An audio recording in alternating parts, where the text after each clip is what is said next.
underline. Omong dikit tapi nyelekit. Bersama Om Bob. Temukan di channel YouTube Om Bob Indonesia. Om Bob, beredar isu bahwa premanisme ini sangat menakutkan bagi para investor. Bagaimana Om Bob menggarisbawahi masalah ini? Ya, ini isu soal preman-preman yang beredar di kalangan komplek perindustrian atau pabrik-pabrik atau apapun, itu memang sempat menjadi perhatian ya. Jadi salah satu alasan atau dianggap penyebab investor asing yang masuk ke Indonesia itu sangat sulit atau seret ya, itu bisa jadi ya. Seperti diketahui banyak perusahaan-perusahaan dunia, kelas dunia yang ada di Tiongkok sana itu kan memindahkan pabriknya. Berhubung antara Tiongkok sama Amerika terjadi perang dagang kan. Nah, mereka harus memindahkan pabriknya. Indonesia akan selalu digembar-gemborkan kalau tempatnya bagus, rakyatnya ramah, ya macam-macam itu dah ya. Tapi ternyata perusahaan-perusahaan itu tidak ada yang pindah ke Indonesia. Ya, pindahnya itu di Vietnam, Kamboja, atau Malaysia. Nah, salah satu yang menjadi inputan kepada pemerintah itu adalah adanya premanisme di dalam lingkungan komplek industri-industri tadi. Nah, sekarang kemarin ada tulisan yang sangat menarik dari harian Kompas ya. Itu menganalisa dan memberikan satu gambaran yang sangat komprehensif mengenai bagaimana sih premanisme itu bekerja sehingga membuat para investor itu takut. Jadi dalam usahanya itu mereka selalu diliputi dengan ketakutan-ketakutan, tidak tenang begitulah ya. Ambil contoh, itu ada sebuah pabrik yang gede, penanaman modal asing ya, PMA. Dia udah jalan sekian lama dan merasa perlu adanya perluasan pabrik. Maka direncanakanlah pengembangan pabriknya. Ya lumayan, ada satu luasan, dibangun luasan yang sama, jadi berkembang membangun 100% tambahannya. Nah, ini juga mendapat hambatan. Ya, salah satu hambatan tuh ya soal perizinan pasti. Terus setelah itu keamanan lingkungannya bagaimana, ya, terus bagaimana soal limbah-limbahnya yang harus dibuang. Itu semua menjadi bahan objek untuk dilakukan pemerasan.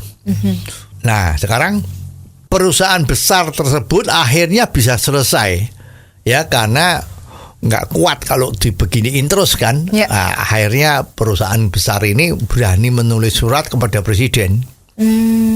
Dia menulis presiden mohon perlindungan investasinya dan keamanannya berusaha di sini gitu. Nah, memang cepat, reaksinya cepat sekali. Tidak lama setelah surat itu dikirimkan ke presiden, nah dari kantor Mabes Kepolisian itu datang untuk melihat situasi lapangan, dibarengi dengan kepala kepolisian daerah setempat ya, di mana pabrik tadi itu ada.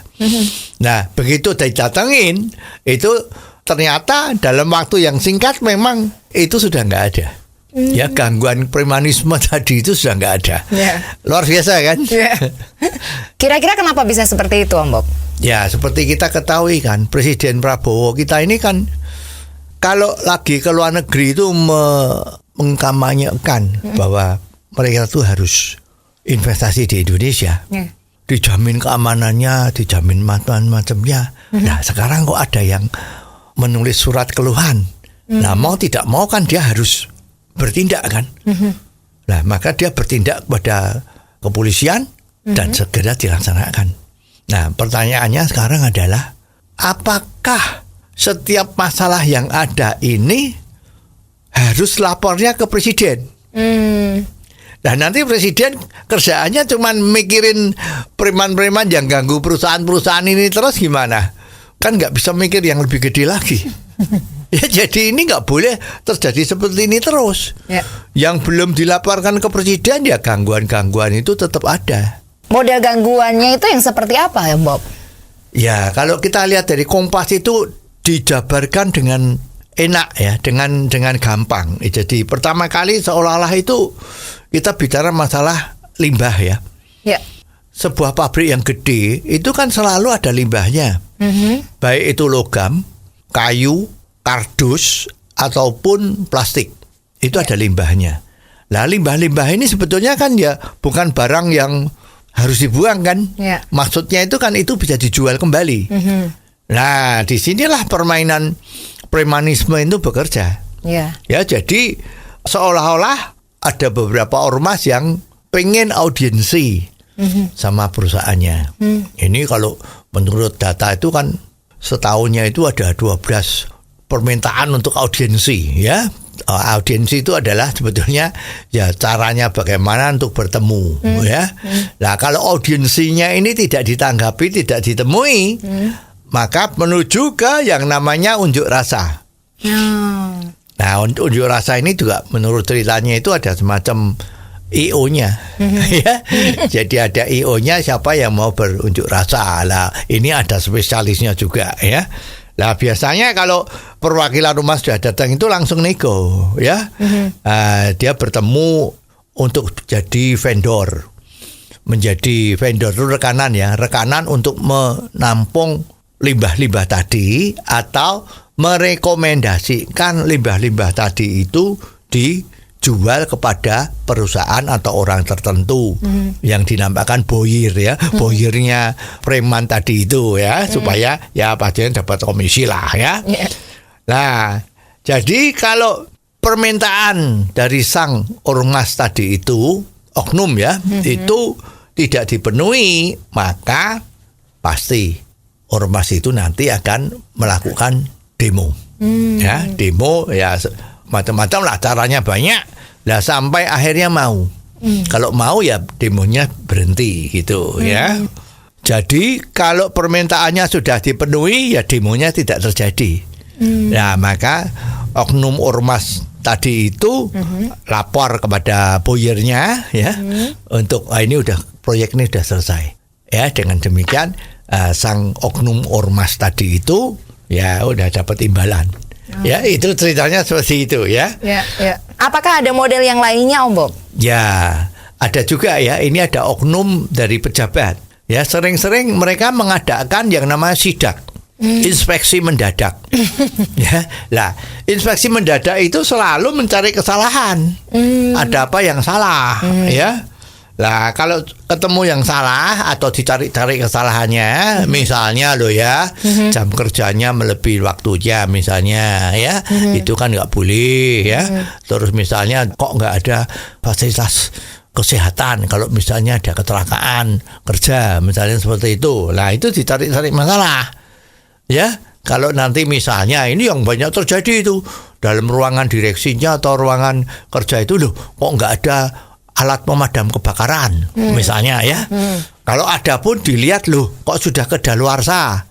Ya, kadang-kadang petugasnya itu ya pura-pura nggak tahu, padahal itu kalau ada tabung untuk mengatasi kebakaran itu kan yang model sekarang itu kan isinya gas.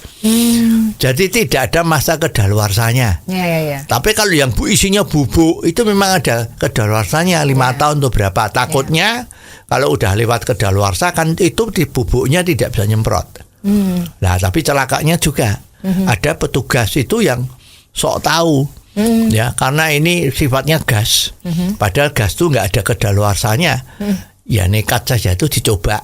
Jos gitu lah sekarang. Itu kalau alat pemadam kebakaran yang sifatnya gas. Itu kalau dicoba, ditarik pengamannya, terus kemudian dipejet itu keluar. Jos, itu udah repot itu. Ya, kalau nggak habis juga itu menjadi bocor. Nah, ini kan kalau bocor kan merugikan pengusaha. Nah, sekarang misalnya itu ketemu yang dicari-cari masalah tadi. Nah, ini juga biasanya menjadi lahan pemerasan. Nah, ini yang juga ditakutkan sama pengusaha. Ya, jadi ini yang mengakibatkan situasi untuk berinvestasi di Indonesia itu tidak menyenangkan. Ya, jadi ini memang pekerjaan berat ya dari pemerintah Indonesia itu untuk bisa mengatasi ini agar supaya betul-betul situasi investasi di Indonesia ini betul-betul menyenangkan sehingga ekonomi di Indonesia ini betul-betul bisa berjalan dengan baik. Oh, jadi begitu ya Om Bob. Jelas deh sekarang. Terima kasih Om Bob untuk waktunya. Sampai ketemu lagi di waktu yang akan datang. Saran dan masukan WhatsApp ke 0878 5590 7788. Underline. Omong dikit tapi nyelekit. Bersama Om Bob. Jika Anda suka dengan channel ini, jangan lupa subscribe, like, dan komen.